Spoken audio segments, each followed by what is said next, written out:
Hi, guys, and welcome to this week's Tuesdays with Terica.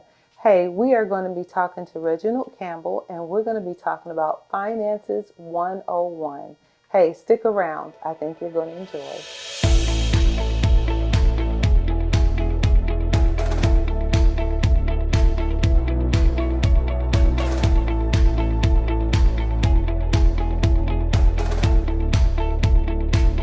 Hi, everyone, and welcome to this week's Tuesdays with Terica. Yay! Hey, guys, listen, next to me is Reginald Campbell, and we're going to be talking about successful living with Reginald Campbell. How are you, Mr. Campbell? I'm doing great. How are you today? I am doing wonderful, wonderful, wonderful. So, I am just really, really honored and very excited to have you here today. Really? Because I know we're going to have great conversation. Okay. Listen now, guys, I don't know how he may say some things. Just know that he is not, we're giving a disclaimer now. It is not to offend you, but to instruct you and to help you for greater. Okay, so just keep that in mind the whole way through. Okay, so we are talking about Finances 101. And in that, what would be the first thought if somebody said that to you? What would be your first thought or reason of explanation? Is defining what money is to you and then discovering what money is really for, because there's your truth and then there is the truth. You mean my truth is not the truth? I'm just saying, most people have his or her own personality. Yes. And then that personality depends upon the culture that he or she was brought up in and how their DNA works. They don't really understand the definition of money. And as a child, most of the time, children don't earn money these days. In the old days, you had to earn it. Yes. And so then the definition to them is I receive and I spend. You are so right, because I just did a taping last week honoring the fathers, and I was saying how the first go-to word that my dad ever gave me for any question that I asked was no. If I asked for this, that, or the other, his first response was no. Okay. But no is a healthy thing. But what happened with that no, it taught me how to save to get what I wanted. But I was saying that in being able to, we weren't able to we didn't get chores. We did chores. We didn't get an allowance. Okay. But the allowance was not in money. It was that we ate. Yes. We had water. We had clothes. Yes. So it wasn't a reward type of thing. And that's where I think, like you just said, it's a little twisted now. It is. It's almost like you do something, or maybe you don't even have to do anything as a child, but you're still being rewarded the challenge financially. now is that kids expect to receive, and parents have gotten to a point where I want my child not to experience what I had, but you need to look at your experience with your parents and your grandparents, and it made you, it became your makeup for today. Right. You earned it. You appreciated it. You respected it. Now, people live in a fantasy that we live under money tree rules.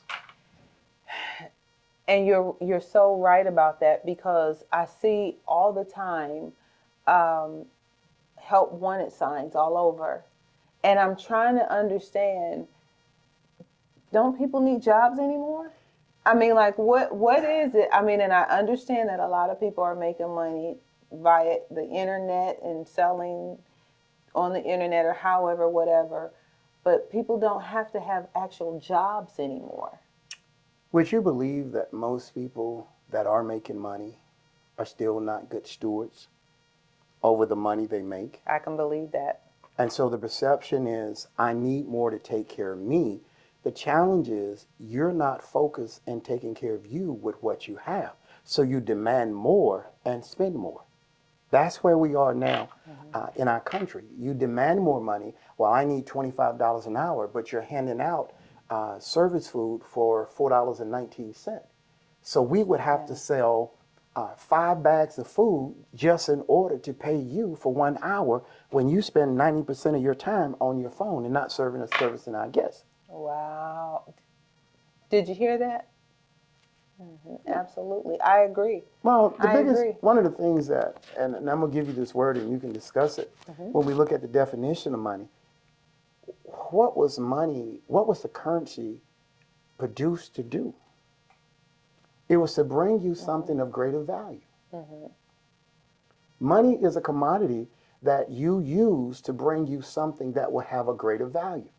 The problem with people today is they spend money, and most of what they spend money on don't bring value. It does not have an additional value to it. So you go out and you spend $100 on a t-shirt. Well, you can go to the flea market 3 weeks later and get that same t-shirt for $3.99. Money is designed to produce something for you and bring back more than what you invested in it. So how early in life do you think that this Finances 101 should actually be taught in the home? How early is too early? Well, here's something. I said this, and this is a disclaimer she gave you. When I came back to the South, I asked the question, how do you teach people value who don't value value? If there's not a value in the home, if the perception in any home, regardless of its ethnicity, is about survival and struggle, then money can't be valued. Because then when they get money, they only use money to struggle and survive. Money is never elevated to invest.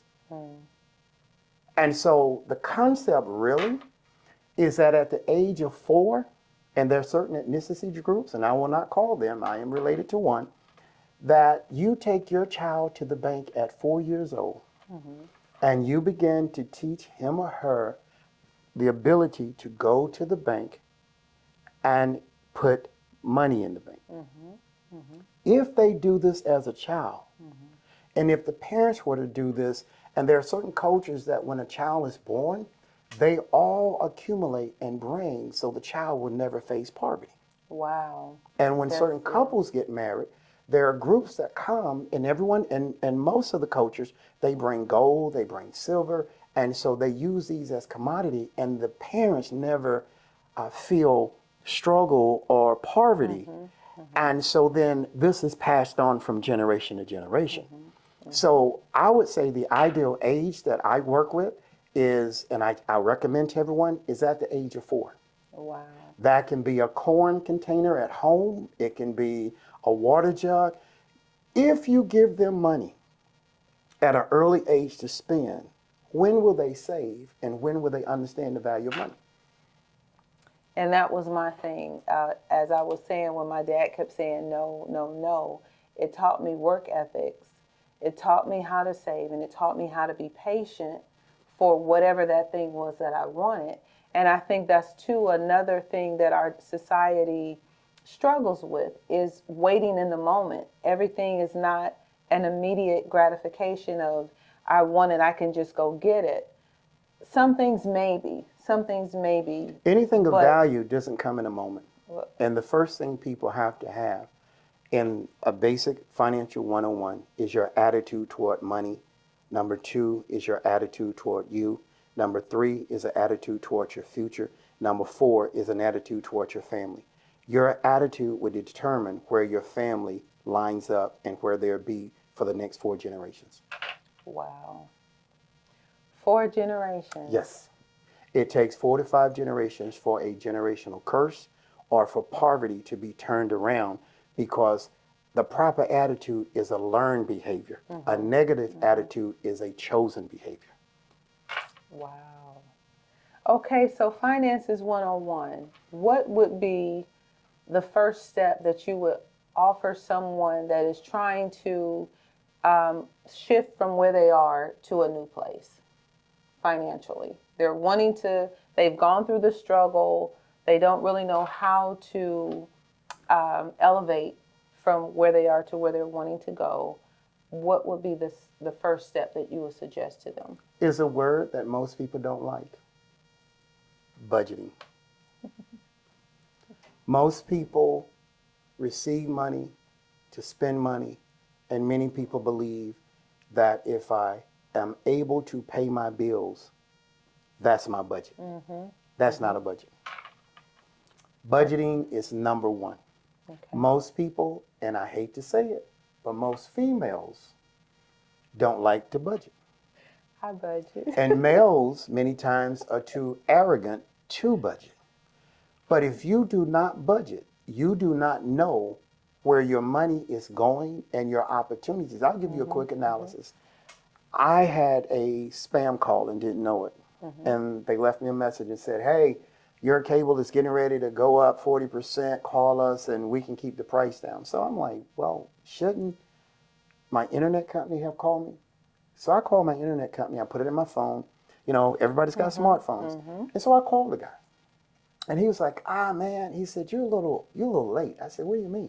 He said, that's a scam. I said, well, I'm glad I didn't call him back. He said, because they just get information from me. He said, but I said, so if it's not going up, what opportunities do you have? He said, hold on. He saved me $800 for the next 24 months on the same internet bill that I've been paying for 5 years. Wow. See, when you don't understand budgeting, you have the budget and aligned items will teach you how and what you pay, when you pay. Because this is the thing that most people don't know. The next word after budgeting is zero budgeting every month. Because your bills in July will not be the same as your bills in January. And so every month you must revisit your budget and take it down because you may only pay car insurance once a quarter. Right. You may have investments come out once a quarter or every other month. And if you don't budget for it, you won't be prepared for it. So number one would be your attitude. Whoa, let's change this. What is your attitude about your future? Wow. Is it in the clothes you wear? Is it in how many likes you get on social media? Or is it designed for your heirs to stand on top of your shoulders and proceed to be able to be successful citizens? Or is it to show people who have less than you that you've got something that is not the value of what you wear? Wow. That was a mouthful, what you just said. That's what I do for a living. Yes, because number one is your attitude toward it. And if you just get up and you work, and most people don't like their jobs, your job is not there for you to like. Your job is there to create an income. The problem is when you receive your check, what do you do with it? Here's the thing most people don't realize. You allow your situation to be in charge of your life when you should be in charge of your situation. Wow. And money runs people rather than people running money. And I do agree with that. Money becomes a pacifier. Shopping, spending. And I have been a victim of all of that. And me too. I have. I had an addiction I had to break. And the only way I could break it is I had purchased 5 suits that was the same suit. And every time that I would drive to Atlanta, I would go to the men's outlet and I would see this suit and I said, man, I got to have it. And it wasn't until I had a couple friends over and they were going through my closet because we were all the same size. And they found 4 suits that was identical to what I had purchased and they all had the tag on it. That's when I knew I had a problem. Wow. I had a problem. I had a spending problem. So your thing was suits.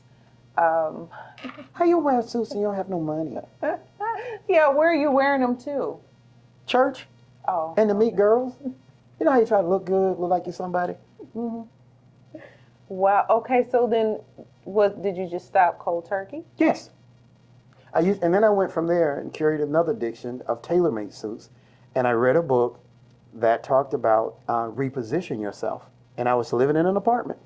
Mm-hmm. And I had 15 tailor-made suits in the closet that I had not worn. Mm-hmm. And I sat down at the table and I realized my life was not in the right position for me to pursue what I really wanted. I looked like I belonged, but I wasn't living like I belonged. Mm-hmm. And that's why I say number one is your attitude. And it has to be your attitude toward finances. And here's the thing, your attitude toward finances. Yes, you need a job, but then also you need to create multiple streams of income. But without a budget and the proper discipline, you will continue to waste. Absolutely. And the one thing that I am a witness of. Money goes so fast. You can have it. You can have all these things that you think that you're going to do, but by the end of the week, if you're not careful and if you're not disciplined, it's gone, and you really can't be accounted to where it has gone. That's right. The debit card is a great thing, and it's one of the worst If things you know can how to have use it. because it does not give you continuous tracking. This is going to be old school. Continuous tracking is when you have an envelope or a money clip, and when you spend it, that's it. So is that what you suggest people do? I suggest that In their budget that they have cash only? for certain things you need cash only. Because if you go in the store, and I did this 2 weeks ago, I go in the store and I have my debit card, and you always see something else you want. Yeah. It's not that you need it, you see something else you want. And so what I did is I just started taking cash. And when I get to that thing and I look at the price and then I got two, that's it. Yeah. I have to bypass everything else. Because I'm not going back out to the car. When I only went in there to get one thing, Yeah. and the average person goes into a place to purchase one thing and come out with 10.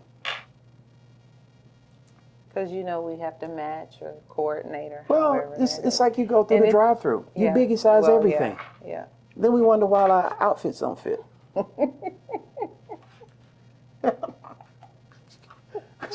We biggie size everything. And that 79 cent add up, that 85 cent, $1.10 add up. Yes. And then we sitting there. I remember actually a friend of mine, she had 4 girls, and she wasn't working at the time because she had just had her 4th daughter. And so she only had the income of her husband. Hold on. What? Do you know how much it costs to raise one child from birth, not the hospital, from birth to 18? No, I don't. Over $326,000 from birth to 18. That's not including college. Wow. That's not including prenatal care. That is what you generally have to pay. And you need to add another 7 to 12% on top of that of inflation. So when people are having, and I say this to men when I teach men, when you're fathering multiple kids, each kid is almost like a 3. And here's the whole point that I say, and she gave you a disclaimer. Are you prepared to send these kids to college?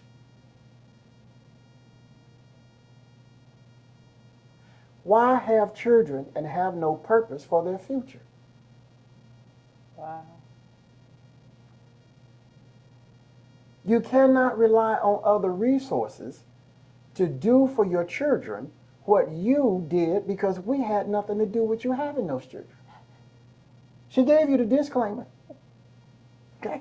When you Listen, all I was going to say is she realized that she was buying so many snacks that was eating up her budget. But you took it to a whole nother place. Look. Right here, you see what this says, invest, Yes. a 529. Yes. When you have to plan to have children.